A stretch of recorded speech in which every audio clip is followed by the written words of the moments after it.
2017 મતદારોને ચૂંટણીમાં લલચાવવા માટે થઈ અને આ ભારતીય જનતા પાર્ટીની સરકાર એક કાયદો લઈ આવી હતી અને કાયદો એ હતો શિક્ષણનો કાયદો કે જે સેલ્ફ ફાઇનાન્સ સ્કૂલો બેફામ ફી લૂંટતી હતી એના ઉપર અંકુશ આવે એ અંકુશ મેળવવા માટે સરકારે એક ફી રેગ્યુલેશન્સ કમિટીની સ્થાપના કરવામાં આવી હતી અને સૌરાષ્ટ્ર ઝોનની ફી રેગ્યુલેશન્સ કમિટી એ રાજકોટમાં બેઠી છે। ત્યારે જે એ ફી નક્કી કરે એ સેલ્ફ ફાઇનાન્સ શાળાઓએ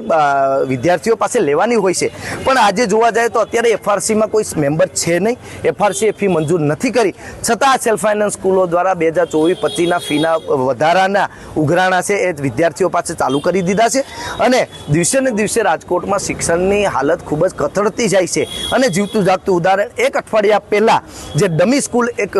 જાગૃત નાગરિકો અને મીડિયાના મિત્રો દ્વારા એ ડમી સ્કૂલ પકડવામાં આવી હતી, ત્યારે અહીંના જિલ્લા શિક્ષણ અધિકારી છે એ શોભાના ગાંઠિયા હોય એની રીતે કામ કરી રહ્યા હોય, જે એને ખબર જ ન હોય, ક્યારેય કોઈ સ્કૂલોમાં ચેકિંગમાં નથી જતા, ક્યારેય કોઈ સ્કૂલો ઉપર પગલાં એટલા કાંડ આવે તો લેવામાં નથી આવતા, તો ક્યાંક ને ક્યાંક આ ડીઓ પણ એક મૃત પ્રેક્ષક તરીકે કામ કરી રહ્યા હોય એવું લાગી રહ્યું છે। અને તાજેતરમાં જે ચાંદીપુરા જે વાયરસ છે એ આવ્યો છે ત્યારે અમે ડીઓને રજૂઆત કરવા છે કે ખાસ સ્કૂલોમાં એક પરિપત્ર કરવામાં આવે અને કાળજી રાખવામાં આવે જેથી કરીને વિદ્યાર્થીઓના આરોગ્ય સાથે છેડા નહીં થાય। અને જે આ ફી વધારાનો મામલો છે જો આ અટકશે નહીં તો આવનારા દિવસોમાં એનએસયુઆઈ સમગ્ર ગુજરાતમાં અને રાજકોટની અને સૌરાષ્ટ્રની જે સ્કૂલો દ્વારા આવી રીતના ગેરકાનૂની રીતે ફીના જે ઉઘરાણા કરવામાં આવે તેના ઉપર હલ્લાબોલનો કાર્યક્રમ એ અઠવાડિયા પછી ચાલુ કરશે।